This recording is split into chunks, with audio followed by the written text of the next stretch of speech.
Hello, my name is Peter Wall Thomas, and I will be the moderator for this week's Galaxy podcast. Today's topic will be on the origins of complexity. Our panel consists of Natty Gur and Ty Tran. Natty, let's begin with you with a quick introduction, and then Ty, please. Okay, so my name is Peter mentioned Natty. I'm the founder of Galaxies, having 20 years of experience in management and IT together, and pretty fascinating about complexity for the last 15 years, trying to get better understanding what it is and how it can actually help businesses. All right. So my name is Ty Tran, co-founder of Galaxies. I don't have 20 years experience, especially in complexity, but I do have ongoing experience as we're learning more and more and how it evolves. Excellent. Thank you very much. So I think a good place to start this conversation will be to define what is complexity. I believe it has a lot of different meanings to a lot of different people. So I would like both of you to give me your definition of complexity for the context of this conversation. You want me to start? Yeah. Okay. Yes, please. So I'll start with the actual definition and then I'll elaborate to make it more clear, okay? So the actual definition of complexity is the uncertainty that is created because you have too many diverse and autonomous or independent, but yet very tightly connected element in a system. When you have this condition, then we call it complex.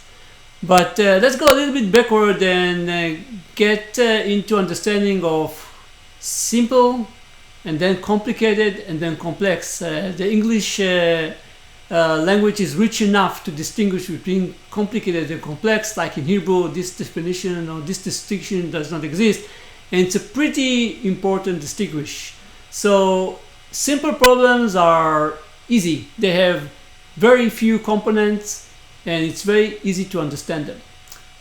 Complicated problems are problems that have a lot of components. So it takes a lot of time to understand how they're working. But they don't have anything unexpected in their behavior. Like if I want to understand the old watch, it's combined from many pieces and it takes time to understand how they're all working together. But as long as I'm charging the watch, it will move in a very predictable way. Complex problems are also combined from many different parts.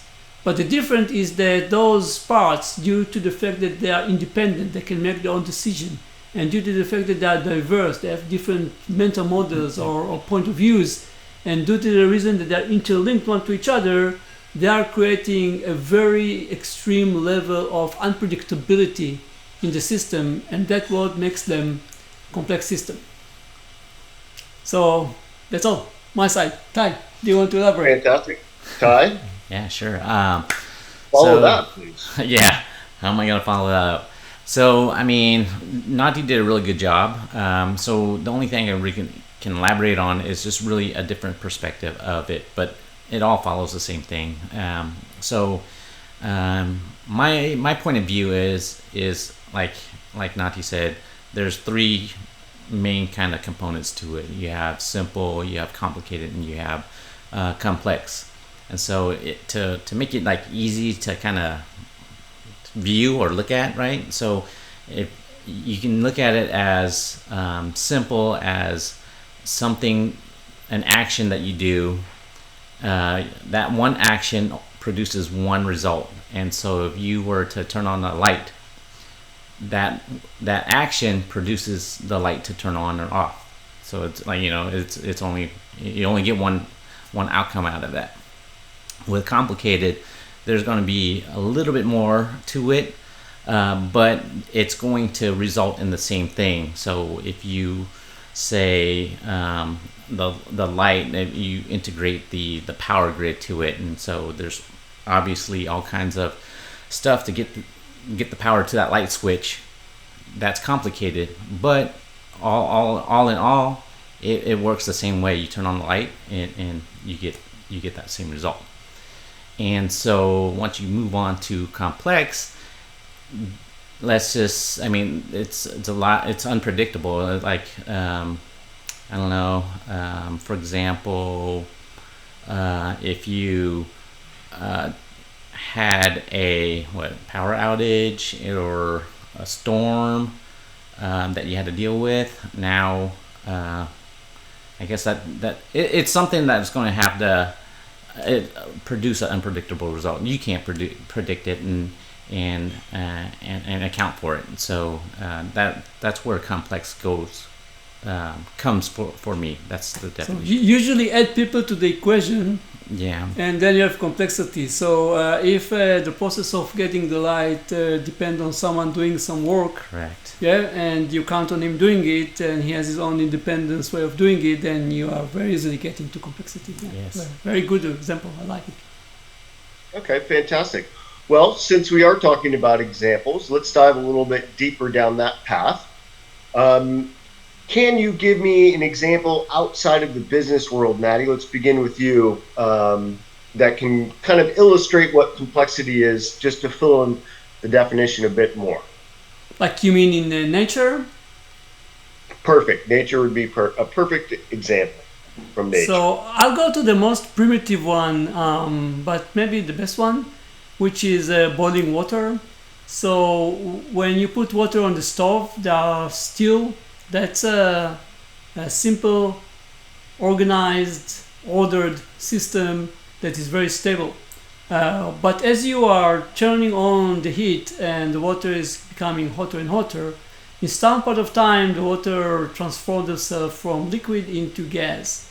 And when this happened, it's actually a very complex environment because it's unpredictable. We don't know exactly when it's going to happen.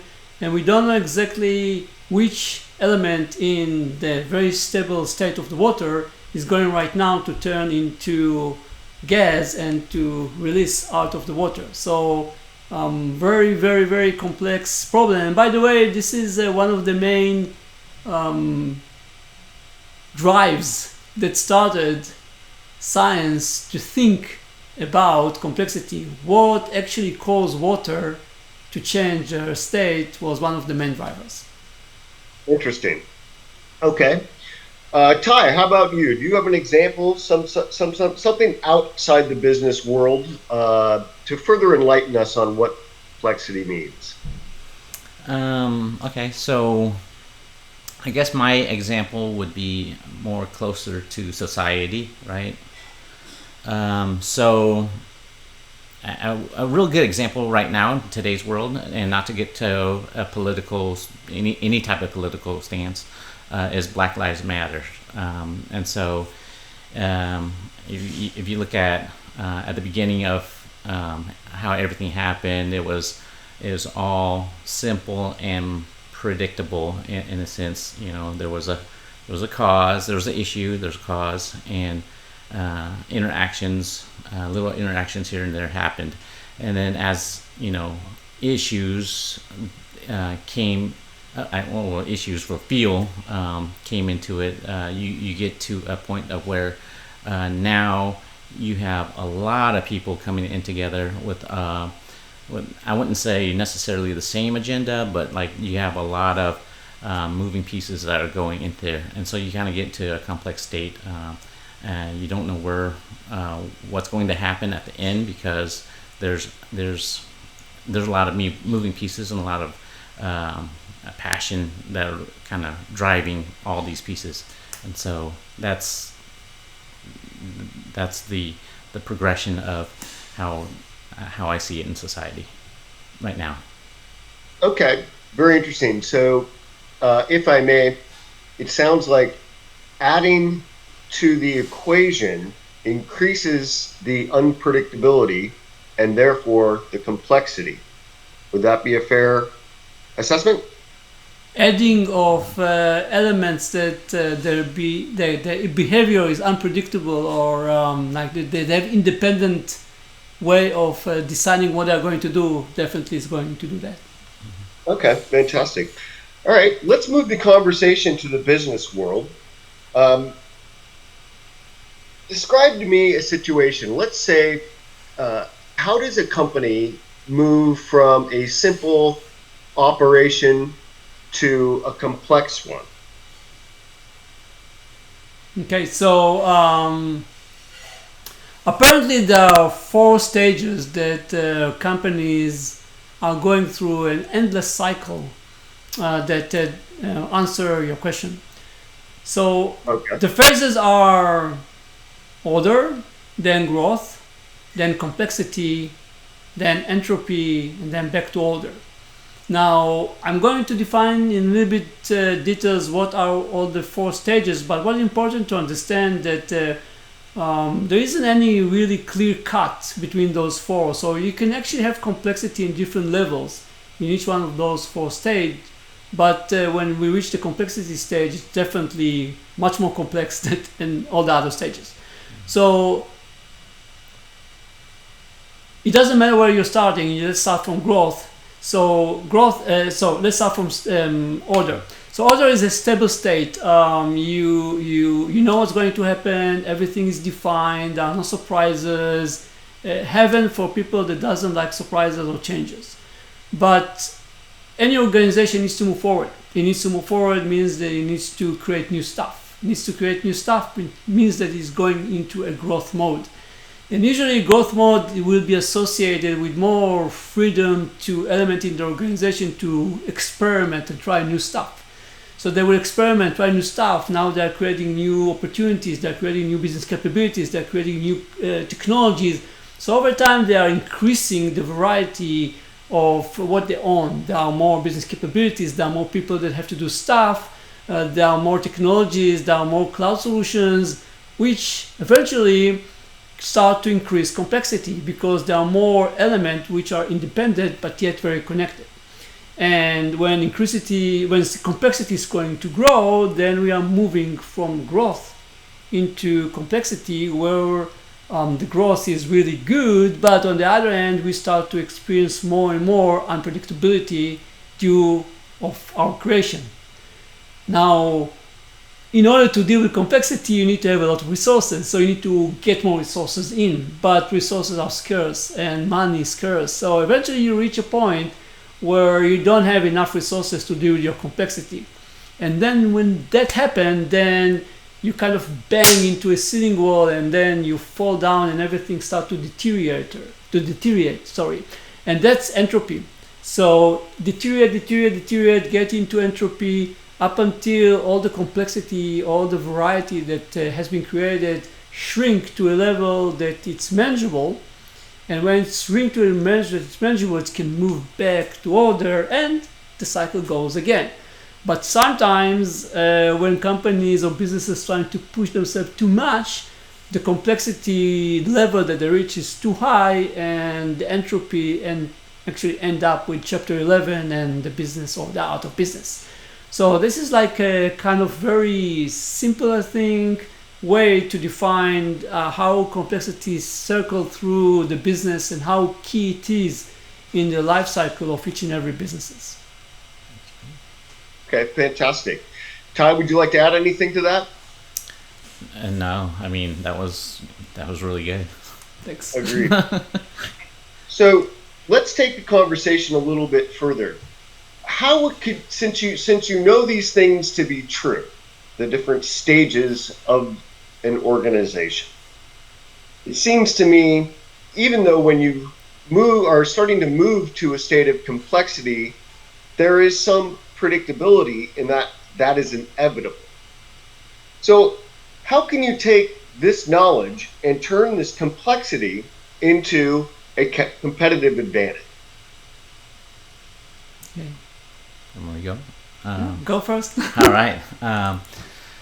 So I'll start off with, I guess, the approach of knowledge, right? And so if you have information that nobody else has, and you can act on that information, I think that's really your competitive advantage. And so not a lot of people know anything about complexity or how to even look at it.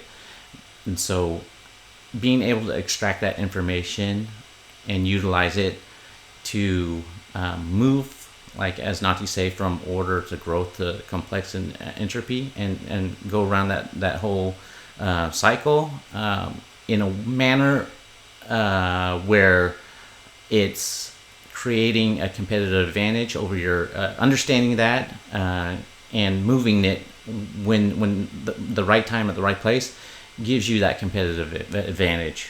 Would you agree? Yeah. Yeah. So. I'll elaborate a little bit. So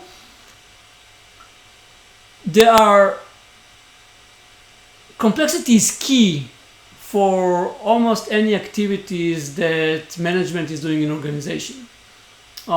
If you want to continuously improve what you're doing, you need to resolve a lot of problems. You're hitting complex problems. You need to know how to resolve complex problems. If you want to take the company forward, you need to find a way how to predict what's going to happen in an environment which is unpredictable. So it's a challenge. If you want to prepare yourself for a catastrophe like everyone experienced in the last couple of months, 2 of them already, then you need to know how complexity looks like. You need to be prepared for that. You need to structure yourself or to organize yourself in a way that when complexity hits the fence, people know what to do. And people not just know, they are getting used or they're ready, they already exercise how they need to operate when the actual catastrophe happens. And the problem with that is that everything that I mentioned requires deep understanding of complexity. And there are like at least 2 sciences that exist out there that define complexity and how to deal with complexity. Regretfully, management, leadership, business is not the disciplines that are not the disciplines that are actually leveraging complexity or know about complexity. When you're going to B school, you're not learning about complexity. You're learning about to be administrative, not complexity involved. And that's a big miss. So organizations that manage to get into nitty-gritty details of understanding of complexity, and like everything else, it takes time and effort to be expert. You want to be expert in a business, in certain business, you're learning. You want to be an expert in financial, you're learning. You want to understand how complexity works, guess what? You need to learn it. And there's a lot to learn. But companies that manage to do it, companies that manage to use complexity as the way that they are, or embedded ideas of complexity in the way that they are operating, in the way that they are resolving problems, in the way that they are teaching people how to deal with crises, they have huge competitive advantage on others. And by the way, those companies are so reluctant to share with others what they are doing in this area of complexity, because they truly sees it as a significant competitive advantage to separate them from other companies. So I hope that I managed to elaborate it a little bit more and give much more breadth to the concept of complexity and why it's so important in business. Yeah, definitely. Excellent. So essentially the takeaway is, if you really want to be successful as an organization, it's paramount that you embrace the understanding of what complexity is. Is that fair? Yes. Fantastic. Well, this has been highly educational for me. I really appreciate it. Is there anything more that either of you would like to add to this conversation? No, I mean... Fantastic. No? No. Okay. I think we cover it. Fantastic. Well, much appreciated. We'll have another podcast soon. I believe we will be elaborating a bit more on complexity with a specific dive into an IT department and what that looks like within an organization and complexity. Gentlemen, thank you very much. Have a great rest of the afternoon. All right. Thank you. Thank you.